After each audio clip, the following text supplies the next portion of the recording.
Greetings in the name of the Most High. Be blessed. Listen, folks. With my educational background, I was taught to converse with the queen or the peasants, so I could be as genteel and articulate as I want, or I could be as ghetto as I want. So I'm going to say this bluntly and precise and layman as I can. So this is dealing with the refugees in this country. Now, I live in Miami. We have a huge population of Cubans here, a huge population of Haitians. Okay, so I'm looking at this thing play out with Donald Trump and all of the discrimination, J.D. Vance, and the hate that's going on towards the Haitian people who are legitimately here. You see, they use the word immigrant, but they're not using the correct word, which is refugee. So I'm looking at the Haitian, the Cubans, you know what I'm saying? And with my research, my knowledge, 1980, 1980, Cubans came here. 125,000. Mariel both live.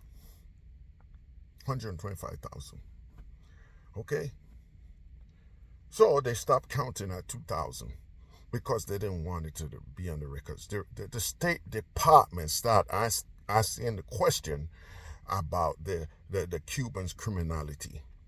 They found over 2,000 people had a stint in jail in Cuba for whatever. They stopped counting there. It was so disruptive that Bob Graham, the Democratic governor at the time, they held a special session in Washington. He went up there, and the only thing he came up with is to send them back. He don't want them roaming the streets. He's not paying for them to be settled. And make it worse, they are criminals. Maybe they should have added they eat horses, and that would have America really riled up. So Jimmy Carter was the president then. Think about it. Right around election time, he was the president. Jimmy Carter has always been a man of faith. Look at it, how he lived his life. I think he was too decent to be the president of the United States. He always put God first, okay? So despite the clamoring to get rid of the Cubans, he disobeyed. He disobeyed, costing him to be reelected, on top of that evil thing that Ronald Reagan did by stopping the hostages from getting released so he could be released on his watch or whatever the case may be. Sounds familiar?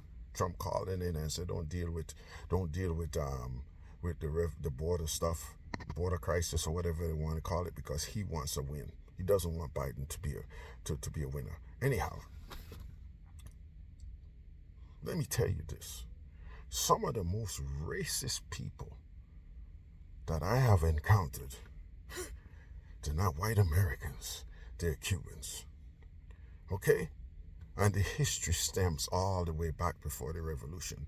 So I was working in Fontainebleau many years ago, 25 years ago. And this black Cuban, old man, was working there. I don't need to tell you what he did. As usual, he was the janitor. And he came up to me and he was amazed to see a young black electrician. He practically had tears in his eyes because he was so proud to see me working there in this professional capacity. And he had tears in his eyes. And he said to me, son, you know, I'm not a communist. I don't like communism. I don't like what Fidel Castro has done with the country. But he says to me, he says, before that revolution, man, if I wanted to be a doctor, I couldn't. If I wanted to be a lawyer, I couldn't. Because of my skin color.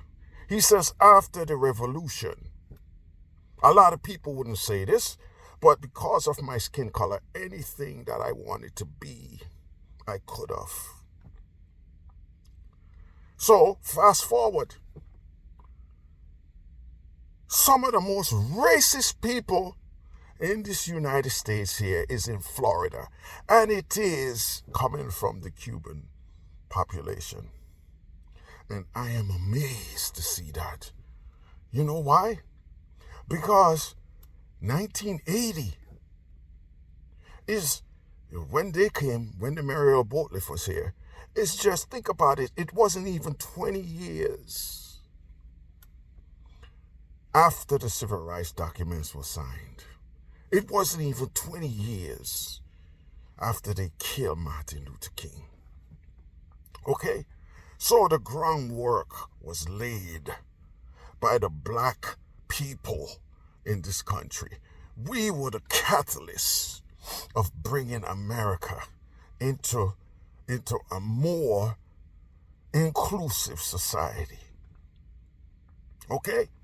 So the same Cubans came to the shores, experience a wealth of racism. It's a good thing those documents were signed at the time. God forbids what would have happened then. The documents were signed, so it made it illegal to discriminate. Jimmy Carter sacrificed his presidency to keep the Cubans in this country. And they turn around and bit the hand that feed them. I had to shut down several Cubans talking this crap about black people in this country. And I told them, I said, hey, you need to keep your mouth shut, man. Yes, we got problems. Some of it self-inflicted, some of it was institutionalized. But you don't have no right to comment about black people in this country because we shed blood for change. You ran from your fight. Keep your damn mouth shut. You got some nerve being a racist as a Cuban.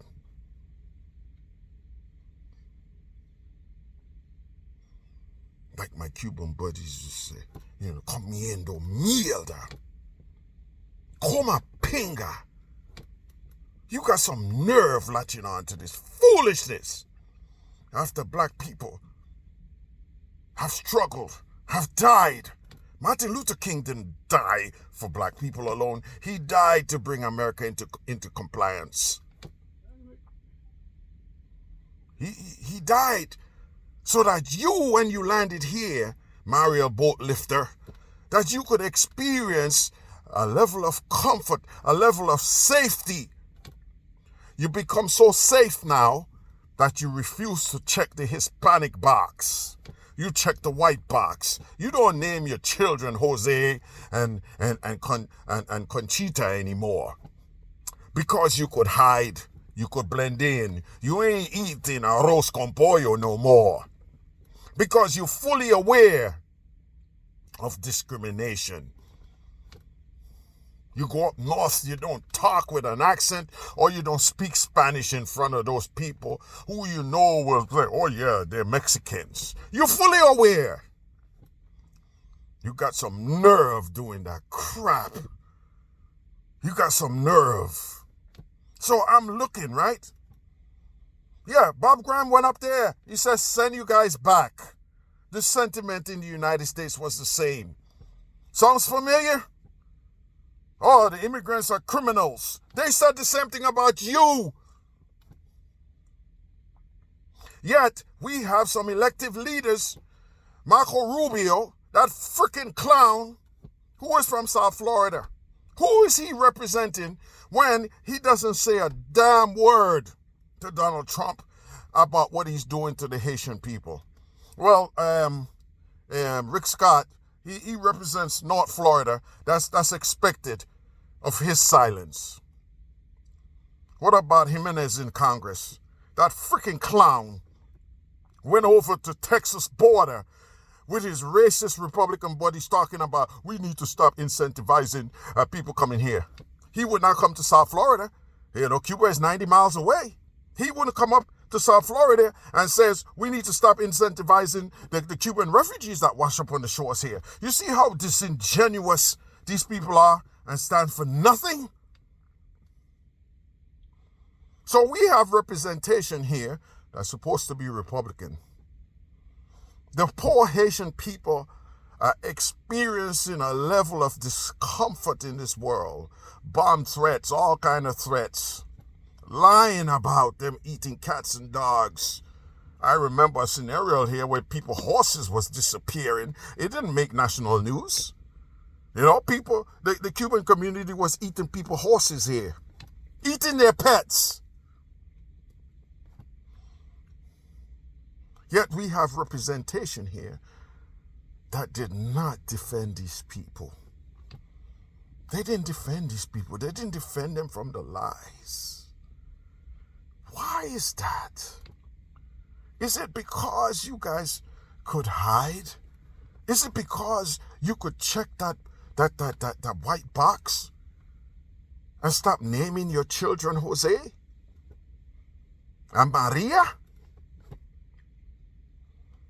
Listen, that's nothing new, man. Black people did that. Some light-skinned black people, they call it passing.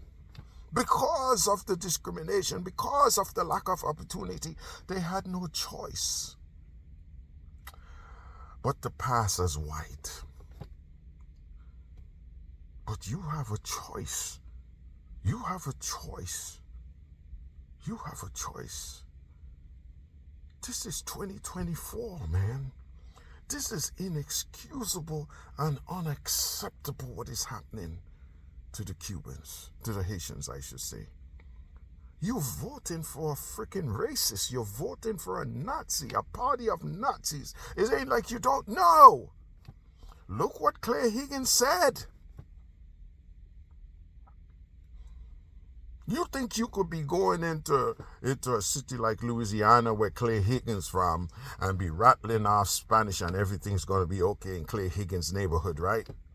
You're fooling your damn self. Why don't you go in the strongholds of the Republican Party and tell them you're Cuban? Go to Alabama and Mississippi and all these places. Tell them you're Cuban and start speaking Spanish loud as you speak it here in South Florida and see what happens to you. You guys are fooling yourself, man. I am so damn disappointed it ain't funny. And nobody's going to tell you that what you're doing is foul. You're voting for a party that looks at, oh yes, we all even now, and we're going to take this away from black people and we're going to take this. Guess what? Guess what, Cubans? You vote for that. So you got special treatment. I don't even think if a Cuban committed a crime, they could send him back to Cuba. Because Fidel Castro and his revolution has a no-return policy. That you Cubans don't get deported. Okay? You Cubans, after you come here, barely could speak English. Maybe they give the test in Spanish. I know they give the driver's license test in Spanish. Why don't you get rid of that? Isn't that special treatment? After 3 years, you could become a citizen and vote against the people who would protect refugee status, who would protect the social services that you tap into, the ones that the Republicans seek to end. Some of the most discriminatory type tactics, some of the most racist type people lies here in South Florida.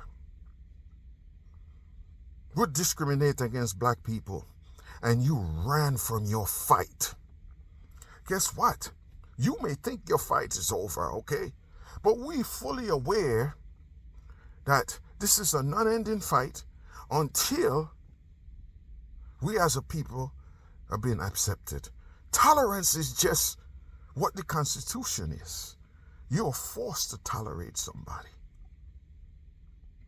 Acceptance is on another level. You think you've been accepted now. Woe be unto you. This is the reason why you check the white box. It ain't like you don't know. You're fooling yourself. This is the reason why you'll be a hamburger and fries eating, you know what? When you go up north, you throw away the plate of arroz con pollo. You don't speak no Spanish because you don't want those people up there to call you a Mexican. So you're fully aware of the discrimination, yet you continually vote for this party. You continually vote. Coma mierda. Trump says Hispanics are poisoning the blood of the United States. You know what that is? That is doctrine from Nazism, folks. Yet you follow this guy. Look at what he did to the Haitian people, man. How could, in God's name, you be a refugee just like them and support this kind of a clownish, evil behavior, man? How could you? You think I'm lying? Look at your elected leaders from South Florida. Which one of these Cubans, whose foreparents or some of them were directly refugees, came out in defense of the Haitian people? Zero. Niet. Nil. Nunca. Nada. Nobody. Nobody chastised J.D. Vance and Donald Trump for doing that to refugees like yourself or your foreparents. How could I take you guys seriously when you come to me about how bad Fidel Castro was and what you went through? How could I sympathize with you and you have racial epithets attached to your being? How could I sympathize with you and you allow the Haitian people to face this type of discrimination, this type of outright racism by themselves, and you would not come to their aid, you would not come to their rescue? How could I take you seriously when you talk about Fidel Castro and his revolution? Let me tell you something. I don't like communists. Don't care for them. I don't like racism either. Don't like Nazism. And this is what the Republican Party is about. You fools. Donald Trump is cozying up to Putin. Putin is the one that kept Cuba in business, or Russia, I should say.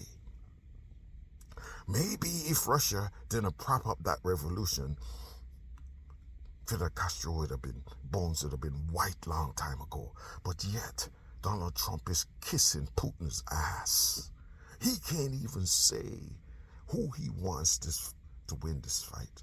Ukraine unanimously elected a democratic leader in Zelensky. Putin installed himself there and changed the constitution. How in God's name, you being Cuban and talking about communism and talking about Fidel Castro will cozy up to a man who is kissing a communist ass? Does that make any sense to you, Cubans? You're quick to call people coma pinga. Well, if you are voting for Trump, and Trump loves Putin, who is a communist, I think when you see the word coma pinga, you see Cuban community right next to it as an explanation, because I don't understand that. This is the driving force in me that I would never vote for a Republican. I don't like the racist shit that comes out of those party members. It's a constant attack on black people. Constant. Let's take this, let's take that, let's take this. But yet you as a Cuban, you enjoy special privileges. Why don't you vote to get rid of those? Why don't you vote to get rid of those? Since showing preferential treatment to anybody is unconstitutional. Why don't you vote I don't think you could comprehend that though. Because you would turn a blind eye and vote for Trump. And Trump loves dictators. He loves Viktor Orban. He loves Little Rocket Man. He loves Xi Jinping. He loves Putin. How could I take you seriously when you talk about your plight and your revolution? How could I take you seriously How could I take you seriously when you ran away from a fight and come here and want to discriminate against black people who've been fighting from day one to make this place more fair? 17 years, folks. 1980, Cuban Mariel Bothliff, with a bunch of criminals, came here. 17 years removed from LBJ signing that document of tolerance. Dr. King, who fought, died recently when the Mariel Bothliff landed here. The majority of Americans wanted to send you back. The same sentiment espoused by your dear leader, Donald Trump. So, I dare you to think logically. Remove Jimmy Carter in 1980 and slip Donald Trump in there with his sentiments. Do you think you'll still be here? Do you think you would have a Cuban community here if Donald Trump was president in 1980? You guys are fooling yourself. I know what you do.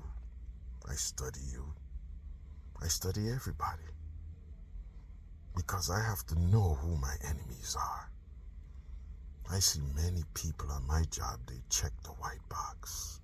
They skip over the Hispanic box and they check the white box. And I said to myself, you just pretend, but you're fully aware of the stigma of being Hispanic brings in this country. You see, when you go up north, they don't differentiate. You speak Spanish or you look a certain way, you're all Mexicans.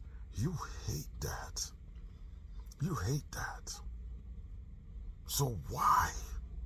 Why would you engage in racism towards black people whose blood was spilled to give you and your family a fighting chance in this country?